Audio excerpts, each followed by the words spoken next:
తాకట్లో ఉన్న మీ బంగారాన్ని విడిపించి ఆ రోజు ఆన్లైన్ రేటుకి కొంటాం. Sharma gold company. ఓం నమః శివాయ. ఓం నమో నారాయణాయ. కర్మ నివారణ నరదృష్టి నివారణ కాళభైరవాయ నమో నమః. ఓం కాళకాలాయ విద్మహే కాళాతీతాయ ధీమహి తన్నో నరదృష్టి నివారణ కాళభైరవ ప్రచోదయాత్. హరి ఓం.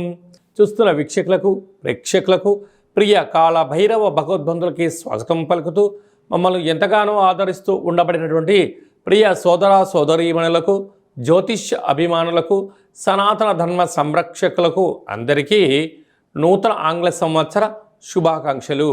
2026వ సంవత్సరం జనవరి నెల 1వ తారీఖు నుండి డిసెంబర్ నెల 31, 2026వ సంవత్సరము అందరికీ నూతన ఆంగ్ల సంవత్సరానికి స్వాగతం పలుకుతూ ఈ 2026వ సంవత్సరంలో అందరికీ శుభాన్ని, జయాన్ని, ఐశ్వర్యాన్ని, ఆనందాన్ని ప్రసాదించాలని మనం మనసారా కోరుకుందాం.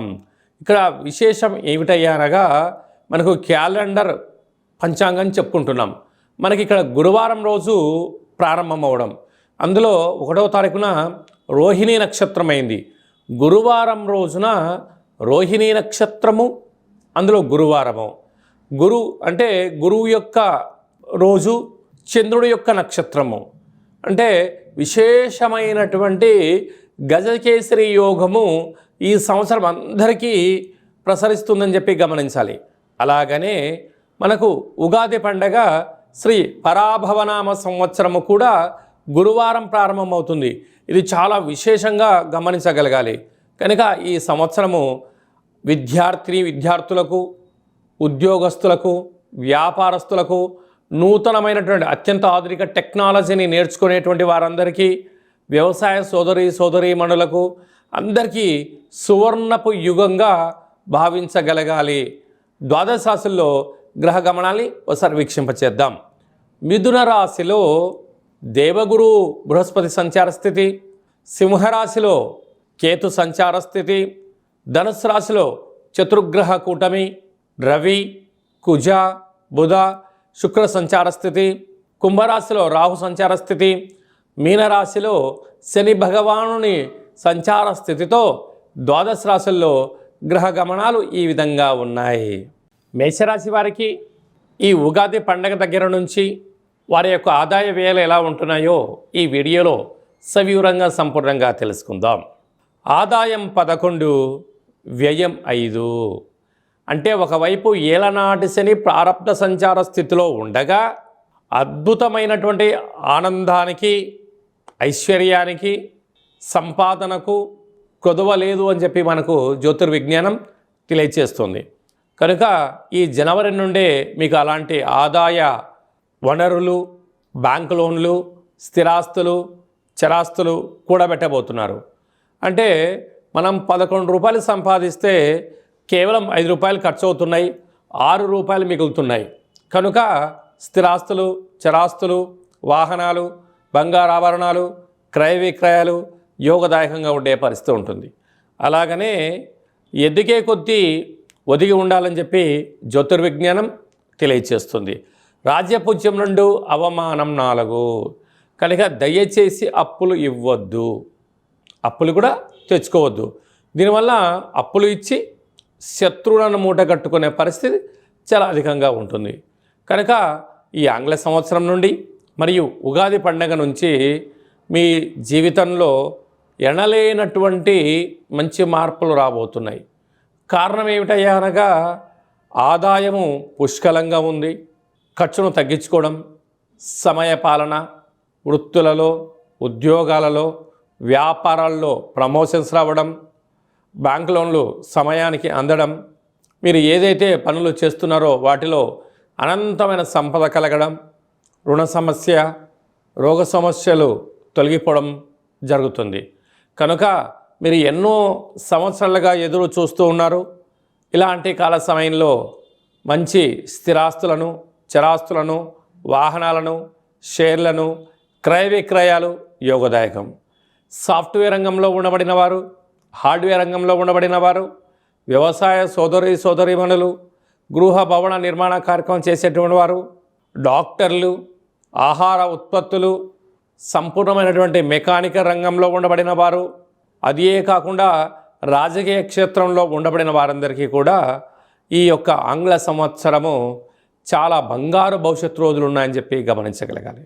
కనుక మనకు గురువారం రోజున జనవరి, గురువారం రోజునే మనకు ఉగాది పండగ ప్రారంభం అవుతుంది. కనుక శ్రీ మేధా దక్షిణామూర్తి స్వామి యొక్క దర్శనము, ఛాయాచిత్రాన్ని రోజు దండం పెట్టుకోవడం వలన సకల శనిదోషం తొలగి, అంటే ఒకవైపు ఏలనాడు శని ఉండినను గురువు యొక్క ఆశీస్సుల వలన ఉన్నతమైన స్థితి మీరు పొందబోతున్నారు అని చెప్పి గమనించాలి.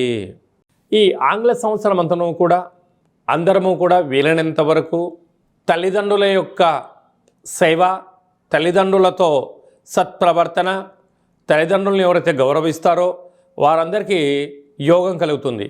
అలాగనే మనకు దత్తాత్రేయ స్వామి వారి యొక్క దర్శనం, ప్రతి గురువారం పూట శ్రీ మేధా దక్షిణామూర్తి స్వామివారిని స్మరణ, ప్రతి గురువారం రోజున మహాదేవుడికి రుద్రాభిషేకము, అలాగనే గాణగాపుర దర్శనము, వీలైతే అరుణాచల క్షేత్ర స్వామివారి యొక్క దర్శనం ఎవరైతే చేసుకుంటారో ఈ సంవత్సరంలో పరిపూర్ణమైనటువంటి గురువు యొక్క ఆశీస్సులు కలిగి విద్యలో, ఉద్యోగంలో, ఐశ్వర్యంలో, వ్యాపారంలో కొదవ ఉండదు అని చెప్పి గమనించగలగాలి. ఇంకనూ మనం విజయం సాధించగలగాలి అన్నట్లయితే ఒక్కొక్క నెలలో మనకు ఒక్కొక్క కాళభైరవ స్వామి వారు ఉంటారు. ఆ కాళభైరవ స్వామికి స్మరణ, ధ్యానము, కూష్మాండ దీపము, నారికేల దీపము, పిండి దీపాన్ని, గండా దీపాన్ని ఒక్కొక్క నెలలో ఒక్కొక్క విధంగా మనం పెట్టుకోగలిగినట్లయితే సంపూర్ణమైనటువంటి స్వామివారికి ఆశీస్సులు కలిగి ఎవరి ఇంట్లో ఎలాంటి ఇబ్బందులు లేకుండా, అష్ట కష్టాలు లేకుండా అష్ట ఐశ్వర్య ప్రాప్తి కలుగుతుందని చెప్పి గమనించాలి. అలాగనే మీ వ్యక్తిగత జాతకం తెలుసుకోవాలనుకుంటున్నారా? మీ యొక్క పేరు, పుట్టినటువంటి తేదీ, నెల, సంవత్సరం, పుట్టిన సమయం రాసి మీరు వాట్సాప్లో పంపించగలిగినట్లయితే 100 సంవత్సరముల జాతకాన్ని రాసి సవివరంగా సంపూర్ణంగా మీకు ఎక్స్ప్లెయిన్, అంటే ఉదాహరణగా చెప్పడం జరుగుతుంది. అలాగే మీరు పుట్టినప్పుడు గ్రహ గమనాలు ఎలా ఉన్నాయి, ప్రస్తుతం ఎలా ఉంటున్నాయి, రాబోయే కాలంలో ఎలా ఉంటున్నాయో తెలియజేయడం జరుగుతుంది. చాలామందికి పుట్టినటువంటి కాల సమయంలో డేటా ఆఫ్ బర్త్లో లేనటువంటి వారికి మీ పేరు యొక్క మొదటి అక్షరాన్ని అనుసరిస్తూ రాశిని తెలియచేస్తూ రాశి యొక్క స్థితిగతులను చెప్పుకుంటూ, అలాగనే రమణ శాస్త్రం ద్వారా అనగా గవ్వల ద్వారా కాళభైరవ ఉపాసన చేత భూత భవిష్యత్ వర్తమానాన్ని తెలియజేయడం జరుగుతుంది. కనుక 2026వ సంవత్సరంలో మనకు ఉగాది పండగ దగ్గర నుంచి ఆదాయము, వ్యయము, రాజపూజ్యము, అవమాన కార్యక్రమాలను ఎలా నివారించుకోవాలి, ఐశ్వర్యాన్ని ఎలా పొందుకోవాలో ముందుగానే తెలుసుకుందాం. అపాయింట్మెంట్ తీసుకొని సంప్రదించగలరు. అందరికీ ఈ 2026వ సంవత్సరంలో శుభం, జయం, లాభం, ఐశ్వర్యం కలగాలని కోరుకుంటూ ఆశీర్వచనం.